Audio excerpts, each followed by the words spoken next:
ఇంకోటి మీరు of the record చెప్పారు, మీ ప్రేమ్ కుమార్ చేసిన విన్యాసాలు ఏవో చెప్పారు విశ్వనాథ్ గారి దగ్గర ఇందాక.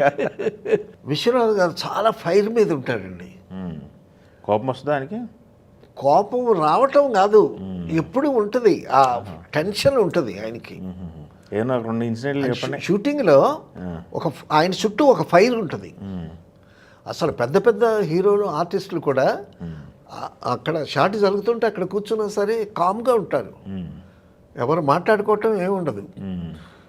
మానిటర్ చేసేటప్పుడు, టేక్ చేసేటప్పుడు పిన్ డ్రాప్ సైలెన్స్. ఒకసారి అండి 2 దంపతులు షూటింగ్లోనే ఒకసారి విశ్వనాథ్ గారు రిహార్సల్ చేయిస్తున్నాడు. మిగతా ఆర్టిస్టులందరూ లక్ష్మి, చంద్రమోహన్ వాళ్ళంతా అలాగా కూర్చున్నారు. రిహార్సల్ చేయిస్తుండేటప్పుడు బాయ్ వేడివేడిగా కప్ అండ్ సాసర్స్తో ట్రైలో టీ పట్టుకుని వచ్చాడు. టీ పట్టుకొచ్చే first cup and saucer director గారికి, విశ్వనాథ్ గారికి ఇచ్చాడు. మిగతా వాళ్ళకి ఇస్తున్నారు. ఇచ్చేటప్పుడు ఒకళ్ళ చేతిలో నుంచి కప్పు జారి కింద పడి శబ్దం అయింది.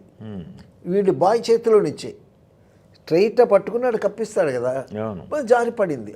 ఆ చప్పుడుకి డిస్టర్బ్ అయ్యాడు ఈయన. మానిటర్ జరుగుతూ ఉంది, రిహార్సల్ జరుగుతూ ఉంది.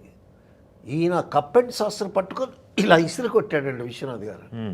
కొడితే లక్ష్మి, అక్కడ పక్కన కూర్చున్న లక్ష్మి, ఆర్టిస్ట్ లక్ష్మి గారు, సాసర్ ఇట్ట వెళ్ళింది, కప్పు ఇట్ట వెళ్ళింది, ఆ వేడిపెట్టి ఫేస్ మీద స్ప్రింకిల్ అయ్యింది. అయ్యేసరికి ఏమో అనింది. వెంటనే మేకప్ మ్యాన్ వచ్చి క్లాత్ పెట్టి, లక్కీగా ఆవిడ మేకప్ మీద ఉంది కాబట్టి స్కిన్ మీద తర్వాత వెంటనే తుడుచుకుంది. తర్వాత మళ్ళీ మేకప్ వేసుకొని వచ్చింది. అంత సెన్సిటివ్గా ఉంటాడు ఆయన విశ్వనాథ్ గారు.